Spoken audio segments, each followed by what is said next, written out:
नमस्कार दोस्तों, स्वागत है आपका हमारे YouTube channel English with Naresh Upadhyay पर। दोस्तों, आज हम सुपरफ्लूअस कॉमन एरर का थर्ड पार्ट आपके सामने लेके आ रहे हैं। इससे पहले के 2 पार्ट भी मैंने करवा चुका हूं मैं, तो अगर आपने वो पार्ट्स देखने हैं तो नीचे मैंने डिस्क्रिप्शन में लिंक दिया हुआ है, वहां पे जाके क्लिक कीजिए और आपको बाकी सारे वीडियोज आपके सामने आ जाएंगे दोस्तों। और एक और छोटी सी बात दोस्तों, अगर ये वीडियो आपको किसी भी तरीके से हेल्पफुल लगता है, आपको लगता है कि आपके एग्जाम के रिगार्डिंग इस वीडियो ने आपकी थोड़ी भी मदद की है, तो एक लाइक का बटन है दोस्तों, उसे दबा दीजिए, और एक साइड में सब्सक्राइब का बटन है दोस्तों, उसे दबा दीजिए अगर आपको ये पसंद आए तब। तो चलिए दोस्तों, कुछ नया सीखने की शुरुआत करते हैं। देखिए दोस्तों, आज अपने पास एक sentence, Ankur is good in health. Simple सा एक सेंटेंस है, अंकुर इज गुड इन हेल्थ। अब देखो दोस्तों, गुड इन हेल्थ नहीं होता, होता क्या है, इन गुड हेल्थ। याद रखिएगा, कॉमन एरर के अंदर कई बार ऐसे क्वेश्चन आ जाते हैं, तो अंकुर इज गुड इन हेल्थ नहीं होगा, और यहाँ पे क्या होगा दोस्तों, इन गुड हेल्थ। तो मैंने इसके नीचे अंडरलाइन किया, क्रॉस कर दिया, और इसका आंसर कर दिया आगे good health. Simple see terms है, नोट डाउन भी जरूर कर लीजिएगा, याद रखिएगा। अगला देख लो, Kuldeep is not on talking terms with him. अब देखो, टॉकिंग टर्म्स को मैंने अंडरलाइन किया दोस्तों यहाँ पे, और ये है गलत, ये रॉन्ग है दोस्तों। क्या दिक्कत है यहाँ पे, Kuldeep is not on talking terms with him. Talking terms नहीं होता दोस्तों, अर्थ होता है स्पीकिंग टर्म्स। मतलब हिंदी अर्थ क्या हुआ सेंटेंस का, अगर हम समझे तो कुलदीप है वो क्या नहीं है भाई, टॉकिंग टर्म्स तो गलत है, तो क्या होगा, स्पीकिंग टर्म्स। मतलब बातचीत भी नहीं होती उनके बीच में, मतलब कैसे रिश्ते नहीं है कि भी बात भी नहीं होती उनके बीच में, ऐसा काम है किसके साथ, उसके साथ। समझ में आ रही है आपके बात। अगला देखिए, Bhagwati found it hard to make his 2 ends meet. Idiom है दोस्तों, एक मुहावरा है। 2 ends मीट, क्रॉस लगाया दोस्तों मैंने, ऐसा कुछ भी नहीं होता, होता क्या है, बोथ ends मीट।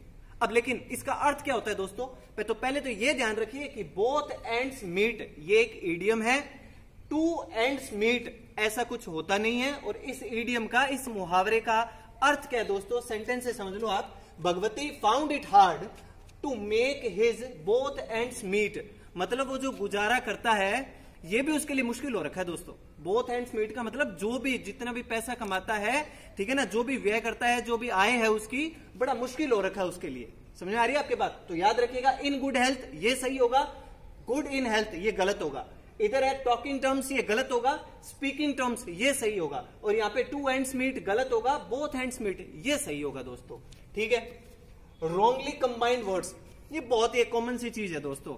देखो क्या है, इस ऑल राइट के बारे में मैं सुपरफ्लूअस कॉमन एरर के पिछले वीडियो में बात कर चुका हूं। ऑल राइट लिखा है, एवरीवन लिखा है, समवन लिखा है, यंग मैन लिखा है दोस्तों। ये बोल रहा है कि रॉन्गली कंबाइंड वर्ड, ये और अधिकतर हम यूज भी करते हैं, ये सब के सब हम कंबाइन करके लिखते हैं। ऑल राइट को एक साथ ऐसे लिखा, एवरीवन को एक साथ, बीच में कोई स्पेस नहीं दिया हमने, एवरी और वन के बीच में स्पेस नहीं दिया, इधर समवन के बीच में स्पेस नहीं दिया, यंग मैन के बीच में स्पेस नहीं दिया। दोस्तों ये गलत होता है, ठीक है ना। जब आप राइटिंग वाले सेक्शन में जाते हो, जब डिस्क्रिप्टिव पार्ट में जाते हो ना, तब ये आपके लिए चीजें इंपॉर्टेंट हो जाती है। बच्चा सोचेगा कि यार ये मेरे लिए कैसे इंपॉर्टेंट है। डिस्क्रिप्टिव पार्ट जहां इंग्लिश लिखनी होगी आपने, वहां ये चीजें मैटर करती है दोस्तों।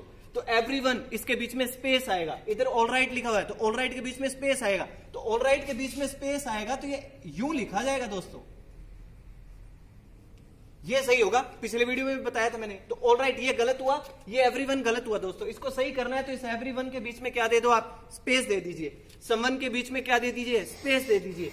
यंग मैन के बीच में क्या दे दीजिए दोस्तों, यहाँ पे स्पेस दे दीजिए, तब ये सही हो जाएगा। तो उम्मीद है समझ में आ रही होगी आपके बात। अगला देखो, there was pin drop silence. बड़ा सिंपल सा सेंटेंस है और बहुत बोलते हैं हम पिन ड्रॉप साइलेंस। देखिए दोस्तों, एक बात जरूर मैं क्लियर कर देना चाहता हूं, या कुछ चीजें गलत होती हैं और कुछ चीजों को आपने इग्नोर करना होता है। Ignore in the sense, English language है, भाषा है, इसमें अब पिन ड्रॉप साइलेंस हम बहुत बोलते हैं, लेकिन दोस्तों इसे इग्नोर करना चाहिए। ये इतना टॉकिंग टर्म्स, अब टॉकिंग टर्म्स और स्पीकिंग टर्म्स, अब बोलने में टॉकिंग टर्म्स भी बोलते हैं, लेकिन जो सबसे सही है वो क्या था, स्पीकिंग टर्म्स। सेम बात यहाँ पे, पिन ड्रॉप साइलेंस बोलते हैं, लेकिन ये इसे इग्नोर करना चाहिए, इतना सही नहीं है। तो ज्यादा जो सही रहेगा वो क्या रहेगा दोस्तों, अनब्रोकन साइलेंस। समझ आ रही है आपके बात। अनब्रोकन साइलेंस मैंने इधर लिखा है, ये सही होगा यहाँ पे।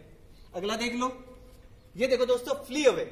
फ्ली अवे में ओनली फ्ली होगा, मैंने लिखा है यहाँ पे, अवे नहीं होगा। क्यों नहीं होगा, क्योंकि फ्ली का मतलब ही रन अवे होता है, भाग जाना होता है दोस्तों। समझ आ रही है आपकी बात।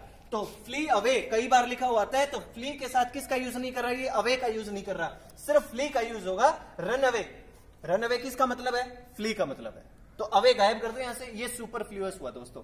सुपरफ्लूअस का क्या अर्थ होता है दोस्तों, अनावश्यक, जिसकी जरूरत नहीं होती। अगला देखो, कॉवर्ड मैन, गलत है दोस्तों, सिर्फ कॉवर्ड होगा। यहां पे देखो इस कॉवर्ड का अर्थ भी बताया, एक कॉवर्डली मैन, ठीक है ना। अब यहां देखना आपने आगे ये मैन वुमन इनका यूज नहीं किया जाता, क्योंकि इस कॉवर्ड का अर्थ ही क्या बनता है, ए कॉवर्ड मैन, ए कॉवर्डली मैन, जिसमें कायरता के गुण होते ही हैं पहले से। समझ में आ रही है बात? तो यहां से मैन को रिमूव कर देना, ये यहाँ पे सुपरफ्लुअस हो जाएगा। अगला देखो, बहुत सिंपल है, मैंने ऑफलाइन क्लासेस में भी कई बार बताया, passing marks, linking road, linking language, ये जो सब कुछ होता है ये गलत है दोस्तों। पासिंग मार्क्स गलत है, क्या होगा सही, पास मार्क्स, जो कि कितना यूज करते हैं हम, passing marks, passing marks, passing marks नहीं होगा, क्या होगा, पास मार्क्स। लिंकिंग रोड नहीं होगा, क्या होता है दोस्तों, लिंक रोड। समझ में आ रही बात? तो ये दोनों सही हो गए, ये गलत हो गए दोस्तों, याद रखिएगा।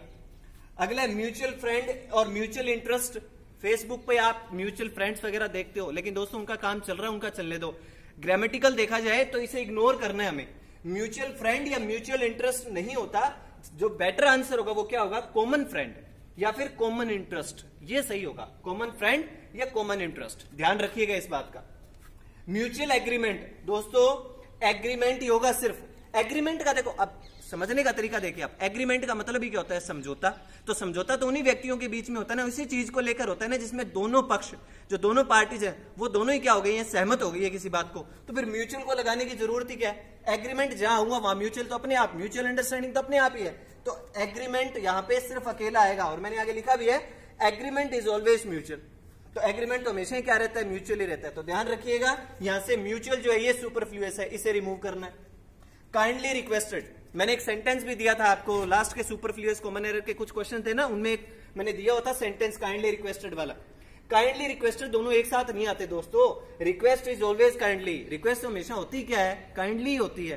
तो काइंडली रिक्वेस्टेड दोनों कभी आप किसी सेंटेंस में एक साथ अप्लाई नहीं करोगे, ये सुपरफ्लुअस एरर हो गई दोस्तों। तो ये कुछ बातें थी, नॉर्मल बातें थी, इन्हें आप नोट डाउन कर लीजिएगा, चाहे तो आप इनका स्क्रीनशॉट भी ले सकते हो।